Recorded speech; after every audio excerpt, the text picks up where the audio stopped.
I want to welcome all of you back to your neighborhood team and hope that you had a great summer. I'm looking forward to the fall. We're going to have a fantastic series as we talk about my family.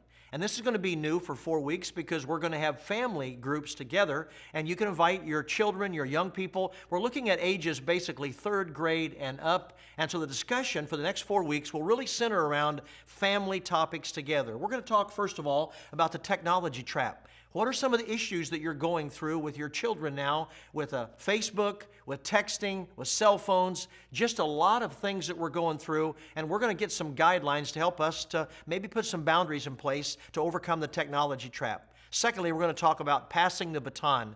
As Christians, how do you transfer the values that you have about Christ to your children? And we'll get some help for that. The third thing we're going to talk about, coming distractions. What are some changes that your family goes through that kind of distracts you and you have to make some adjustments? It could be brand new baby into your family. It could be when the first child goes away to college. It could be when the last child leaves home and you're an empty nester. Or for some of you, it might even be your aging parent has moved back in with you. These are distractions or changes that we go through that we have to work through.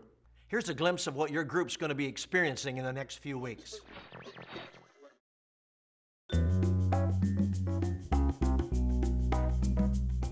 Family would be like someone you love, that you're close to, someone that you appreciate and care about. People who love each other. Family is deeper than blood. It's an emotional and sentimental connection, and these are people who are always there for you through thick and thin.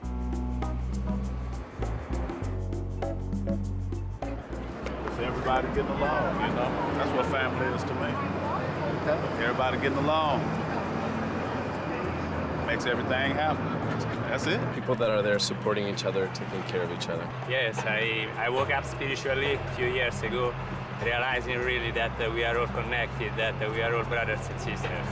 And I started to have experiences, extraterrestrial experiences at night during dream state. And I have been having connection with beings from other planets.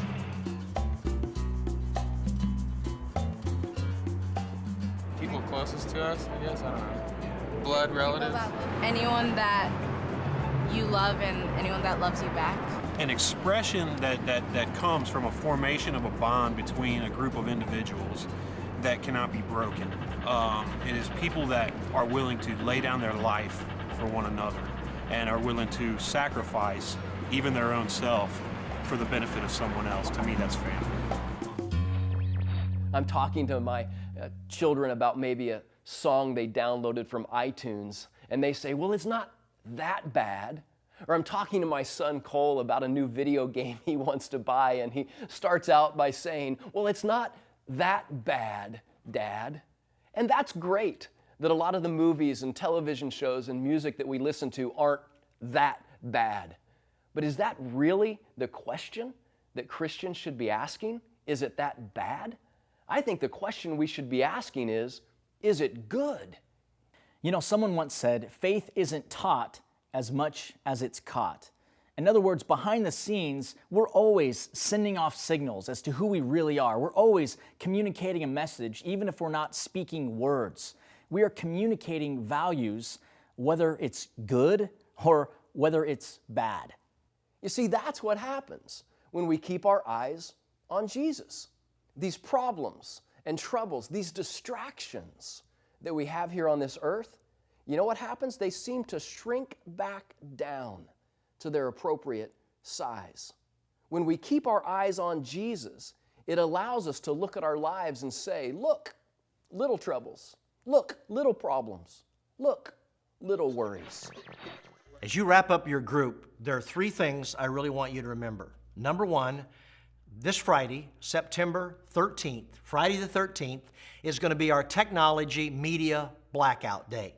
I want you to sit down with your family and determine what are you going to do that day to totally turn off technology, and then we're going to have a chance to experience what that's like.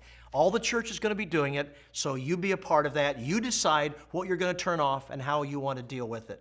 The second thing is, remember, this is a new family series, and we want you to be thinking about your friends, the people that live down the street, that you could invite their whole family to come and be a part of this. And also, lastly, don't miss this coming weekend, because we'll be announcing the miracle offering, what God has done as we prayed for 30 days and we've trusted Him as we try to really impact this valley for Jesus Christ. You won't want to miss it. Make sure you're there. I hope you have a fantastic fall as you share together in your groups and reach your neighbors for Jesus Christ.